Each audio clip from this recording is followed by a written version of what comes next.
Good evening, Commissioners. My name is John Moeller. I live at 5217 Northwest Iredell Street in Port St. Lucie. I'm here also in opposition to the 750 regional plan because I don't believe another layer of bureaucracy is needed for intra-county cooperation.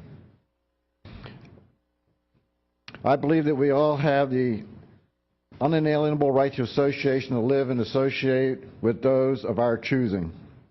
During the three-day 750 conference I attended in June, when explaining the idea of the new urbanization, they constantly used the phrases of social engineering and social justice. For those counties that sign on to the 750 regional plan, which receives HUD grants, they will be subject to these government mandates. These mandates will include housing quotas for low-income Section 8 and halfway houses in every neighborhood. My right to live in a neighborhood where the demographics of the people I wish to live with will be changed by these mandates. I've seen this plan twice before in the past, and it has always turned out to be the same. For me, the 750 plan is the third time for the same failed housing policy. I first saw similar plans in the late 60s as part of LBJ's Great Society while living in Maryland outside of Washington, D.C. The Great Society introduced government-controlled, socially engineered, urbanized housing. Within the first 2 years, because of the rising crime rate, the first-floor shops and apartments installed steel bars and metal coverings on the windows, and if you had a second-floor balcony, you were also barred. Those who could leave moved out.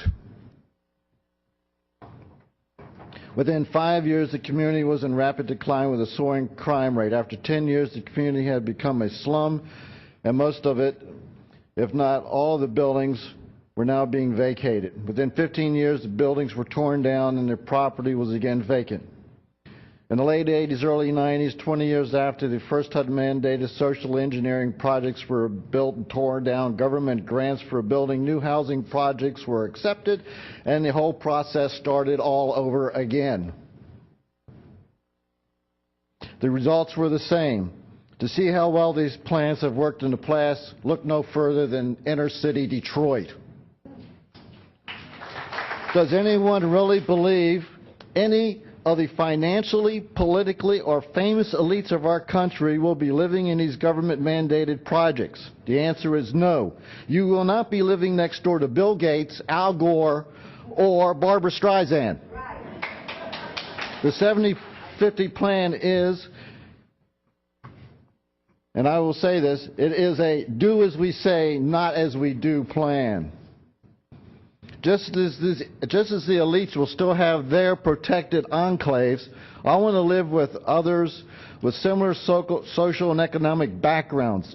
I do not want to be forced by the government mandates to live side by side with those that I feel uncomfortable with.